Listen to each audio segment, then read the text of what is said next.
नमस्कार दोस्तों, मैं अभिषेक कुमार आपका अपना YouTube channel Eklavya GS classes में आपका स्वागत करता हूं। दोस्तों, यह वीडियो झारखंड लोक सेवा आयोग के आगामी एग्जाम के लिए काफ़ी इम्पोर्टेंट है। इस वीडियो में हम झारखंड के भूमि संबंधित जितने भी कानून हैं, चाहे वो एसपीटी हो, विल्किंसन रूल्स हो या सीएनटी हो, उन सभी प्रश्नों को देखेंगे।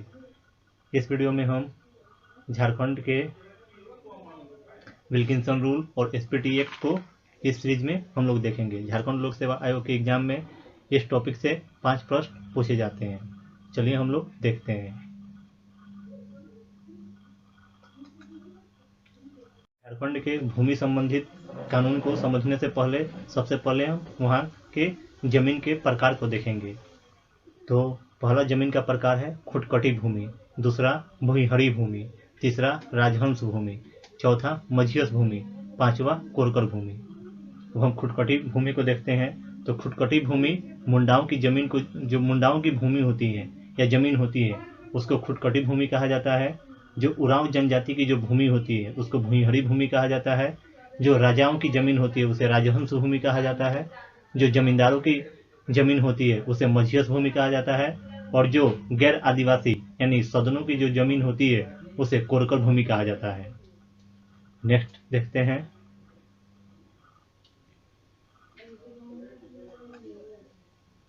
हम संथाल परगना काश्तकारी अधिनियम झारखंड के कितने प्रमंडल में लागू है, उस प्रमंडल में कितने जिले आते हैं, इन सभी चीज़ों को इसमें हम देखेंगे।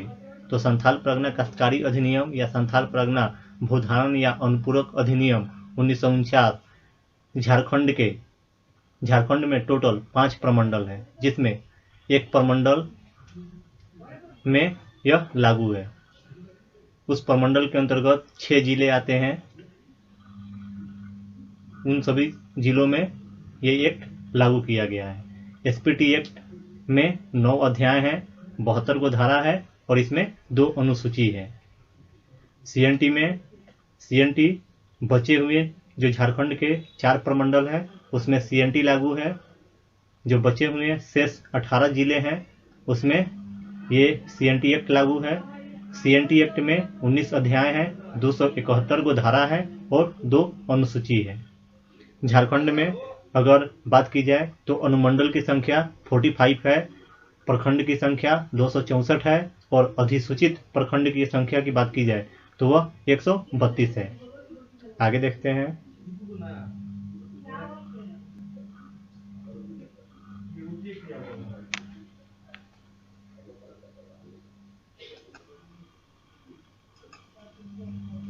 अब हम इस डायग्राम के माध्यम से देखेंगे कि संथाल परगना में एसपीटी एक्ट किस किस जिला में लागू है। तो सबसे पहले हम संथाल प्रमंडल को देखते हैं। संथाल प्रमंडल के अंतर्गत 6 जिला आता है। संथाल प्रमंडल का मुख्यालय कहाँ है? दुमका है। तो ये 6 जिले कौन कौन से हैं? तो सबसे पहला साहेबगंज है, उसके बाद गोड्डा है, उसके बाद पाकुड़ है, उसके बाद दुमका है, उसके बाद देवघर है, उसके बाद जामतारा है। ये झारखंड के जो 6 जिले हैं यह संथाल प्रमंडल के अंतर्गत आते हैं। इन 6 जिलों में एसपीटी एक्ट लागू किया गया है। बाकी बचे हुए शेष 18 जो जिले हैं उसमें सीएनटी एक्ट लागू है। उसके बाद नेक्स्ट प्रमंडल को हम लोग देखते हैं। तो उसके बाद नेक्स्ट है उत्तरी छोटानागपुर प्रमंडल। इसमें कुल 7 जिले हैं। इसका मुख्यालय कहाँ है? हजारीबाग में है। उसके बाद पलामू प्रमंडल आता है। इसमें जिलों की संख्या 3 है। इसका मुख्यालय प्रमंडल दक्षिणी छोटानागपुर प्रमंडल है, जिसमें जिलों की संख्या 5 है। इसका मुख्यालय रांची में स्थित है। उसके बाद 5वां प्रमंडल कोल्हान प्रमंडल है, जिसमें जिलों की संख्या 3 है। इसका मुख्यालय चाईबासा है। ये 3 जिले पूर्वी सिंहभूम, पश्चिमी सिंहभूम और सरायकेला खरसावां हैं। झारखंड के पूरब में जो 10 जिले हैं वो पश्चिम बंगाल से सीमा साझा करते हैं। इसके उत्तर के 10 जिले बिहार से सीमा साझा करते हैं। पश्चिम के 4 जिले छत्तीसगढ़ और 1 जिला उत्तर प्रदेश से सीमा साझा करता है। और दक्षिण के 4 जिले जो हैं उड़ीसा से सीमा साझा करते हैं। यानी कि झारखंड के 10 जिले पश्चिम बंगाल और बिहार से सीमा साझा करती है, जबकि 4 जिला छत्तीसगढ़ और उड़ीसा से सीमा साझा करती है। झारखंड का एकमात्र जिला गढ़वा जो 2 से अधिक स्टेट से सीमा साझा करती है। गढ़वा एकमात्र जिला है जो बिहार, उत्तर प्रदेश और छत्तीसगढ़ से अपनी सीमा को साझा करता है। ये काफी इंपॉर्टेंट क्वेश्चन है, ये एग्जाम में पूछ लिया जाता है। नेक्स्ट देखते हैं, विल्किंसन रूल कोल्हान क्षेत्र में कब लागू किया गया था? तो इसका सही आंसर क्या होगा? Option A, Wilkinson rule Kolhan क्षेत्र में 1833 ईस्वी में लागू किया गया था। इसका उद्देश्य क्या था? तो जो मुंडा मानकी प्रथा है उसको कानूनी मान्यता देना, जो जमीन जो है वहां की जो जमीन थी उसको गैर आदिवासियों के पास जाने से बचाना था, साथ ही साथ अच्छा प्रशासन देना था और शीघ्र ही सामान्य और सस्ता न्याय दिलाना था। विल्किंसन रूल कोल्हान विद्रोह के बाद इसको लाया गया था। इसमें कुल 31 नियम कानून थे। नेक्स्ट देखते हैं, विल्किंसन रूल छोटानागपुर क्षेत्र में कब लागू किया गया था? वह क्वेश्चन क्या था? विल्किंसन रूल कोल्हान क्षेत्र में कब लागू किया गया था? तो कोल्हान क्षेत्र में 1833 ईस्वी में लागू किया गया था, जबकि छोटानागपुर क्षेत्र में यह 1837 ईस्वी में लागू किया गया था। तो क्या है? ऑप्शन सी, 1837 ईस्वी। नेक्स्ट देखते हैं, संथाल परगना काश्तकारी अधिनियम या संथाल परगना भूधारक या अनुपूरक उपबंध अधिनियम कब लागू किया गया था? तो इसका सही आंसर क्या होगा? ऑप्शन बी, अप्रैल 1949 ईस्वी को संथाल परगना काश्तकारी अधिनियम या एसपीटी एक्ट लागू किया गया था। नेक्स्ट देखते हैं,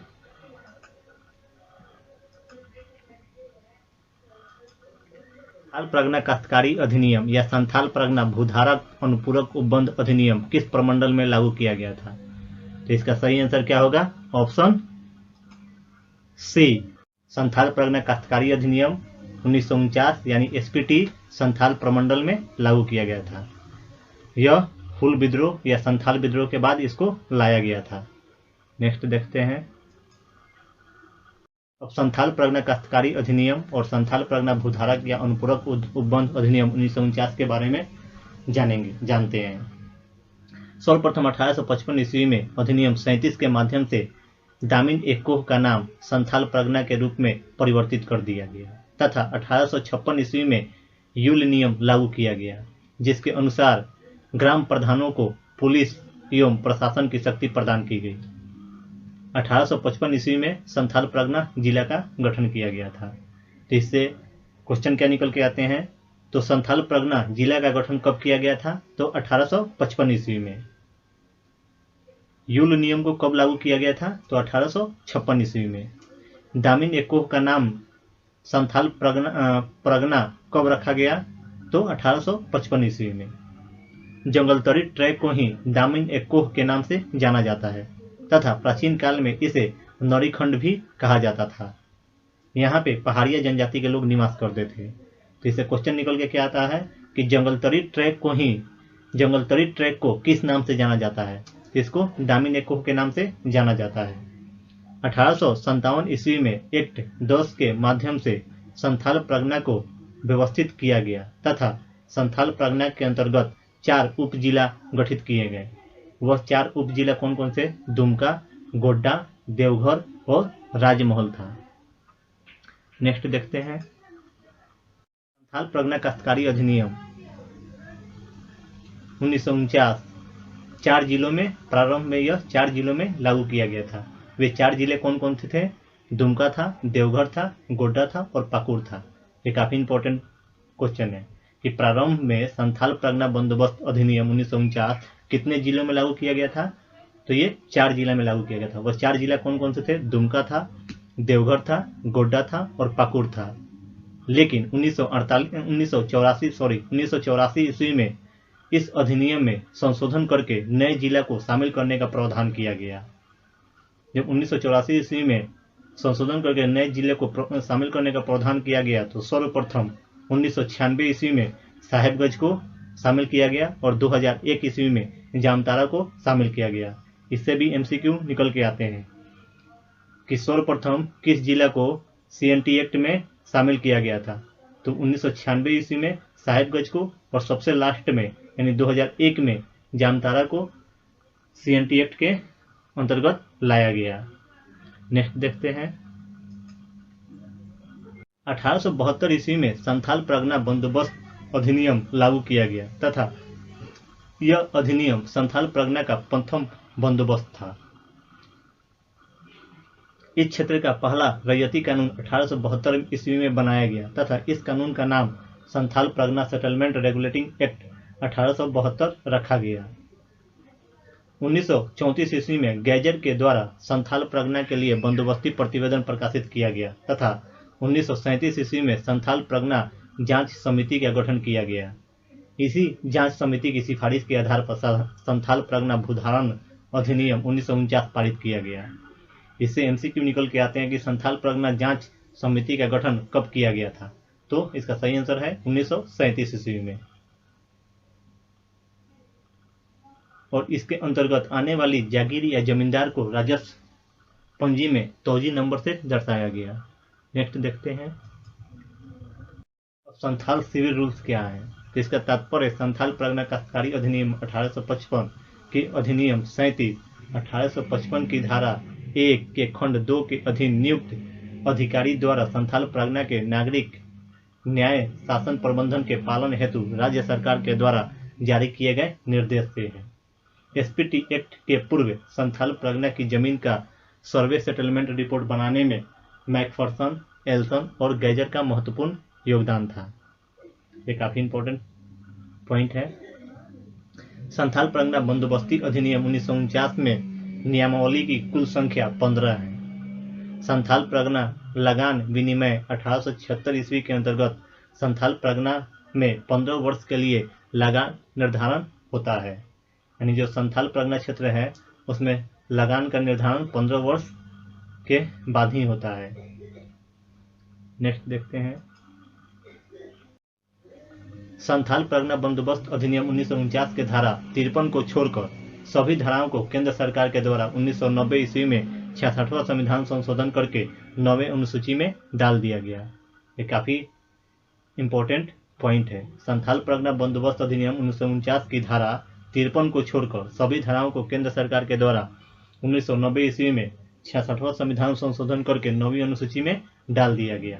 अब एसपीटी एक्ट 1949 के महत्वपूर्ण अध्याय, धारा और अनुसूची को देखते हैं। तो पहला अनुसूची क्या कहता है। तो वे अधिनियम अथवा विधान जो इस अधिनियम के अंतर्गत रद्द कर दिए गए। कहने का मतलब हुआ कि जब एसपीटी एक्ट 1949 लागू किया गया तो इसके पूर्व में जितने भी अधिनियम या धारा जितने भी अधिनियम बनाए गए थे वे सारे क्या हुए, निरस्त कर दिए गए। अनुसूची 2 कहता है वैसी जातियां जिन्हें इस अधिनियम के अंतर्गत जनजाति या आदिवासी के रूप में स्वीकार किया गया हो। नेक्स्ट देखते हैं। अब हम संथाल परगना के वे सभी महत्वपूर्ण अध्याय, धारा और अनुसूची को एक बार देख लेते हैं। तो पहला अध्याय में प्रारंभिक के बारे में उल्लेख किया गया है। इसमें 1 से 4 तक धाराएं हैं। दूसरा में ग्राम प्रधान और उसके मूल रैयत, इसमें 5 से 11 तक धारा है। तीसरा है रैयत, 12 से 26 तक धाराएं हैं। चौथा है बंजर भूमि और खाली भूमि की बंदोबस्ती, इसमें 27 से 42 तक की धाराएं हैं।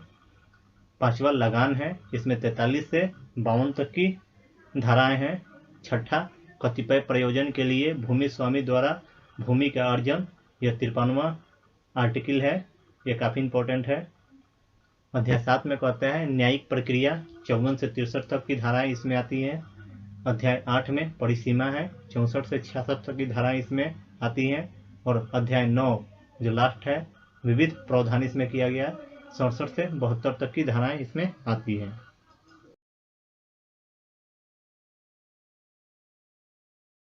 अगर ये वीडियो आपको अच्छा लगता है तो वीडियो को लाइक करें, कमेंट करें और अपने दोस्तों के साथ शेयर करें। साथ ही साथ सब्सक्राइब कर लें और बेल आइकन को प्रेस कर दें जिससे आने वाला नोटिफिकेशन आपको प्राप्त हो सके। थैंक यू फॉर वॉचिंग दोस्तों। जय हिंद।